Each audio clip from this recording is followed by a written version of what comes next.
एक सवाल आपसे ये भी है कि तप और साधना का असली उद्देश्य क्या होना चाहिए आपसे, क्योंकि आप अध्यात्म की बात कर रहे हैं तो इसी को आगे लेते हैं। जैसे आत्म शुद्धि या ज्ञान प्राप्त करना, आप किसको चुनते हैं? देखिए, एक समस्या बहुत बड़ी है आजकल, जो पॉडकास्ट और रील्स का दौर है, जी। इसमें हर व्यक्ति हर चीज के बारे में बोल रहा है। तो तप के बारे में कोई तपस्वी बोलेगा तो बेहतर होगा, जी। साधना के बारे में कोई साधक बोलेगा तो बेहतर होगा। मैं दोनों की बहुत प्रारंभिक अवस्था में हूँ। मैं यह नहीं कह रहा कि मैं नहीं कर रहा, या तपस्या और साधना का नाम सुनकर लोगों को लगता है बड़े बड़े जटाजूट वाला कोई एक सन्यासी होगा। ऐसा आवश्यक नहीं है। तपस्वी राजा जनक के बारे में हम जानते हैं, भगवान राम की शक्ति साधना के बारे में हम जानते हैं।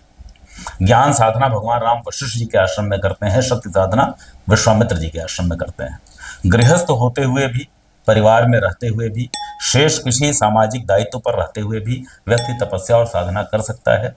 मैं भी करने का प्रयास कर रहा हूँ। जो मैं समझ पाया हूँ, तप के माध्यम से आप स्वयं को तप्त करते हैं, अपनी क्षुधा पर, अपनी इच्छाओं पर, अपनी तृष्णा पर नियंत्रण करके अपनी इंद्रियों को वश में करने का प्रयास करते हैं।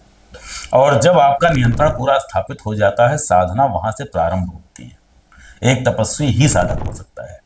अगर तपस्वी नहीं होगा और साधक बनेगा तो वाम मार्गी साधना होगी, जहां इंद्रियों पर नियंत्रण किए बिना, जो आप पंचमकार का नाम सुनते हैं, हमारे यहाँ भी तांत्रिक पद्धति में उसका नाम दिया गया था, जहां विभिन्न प्रकार की शक्तियों को जागृत करने के लिए साधना की जाती थी, परंतु उसका उपयोग हमेशा समाज के अहित में होता था, व्यक्तिगत हित में होता था।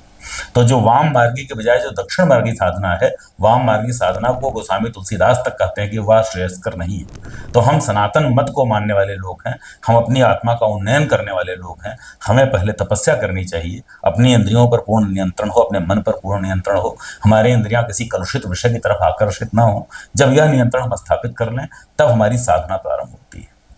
और वह साधना होती है मोक्ष के लिए, किसी शक्ति के लिए नहीं, अपनी मुक्ति के लिए।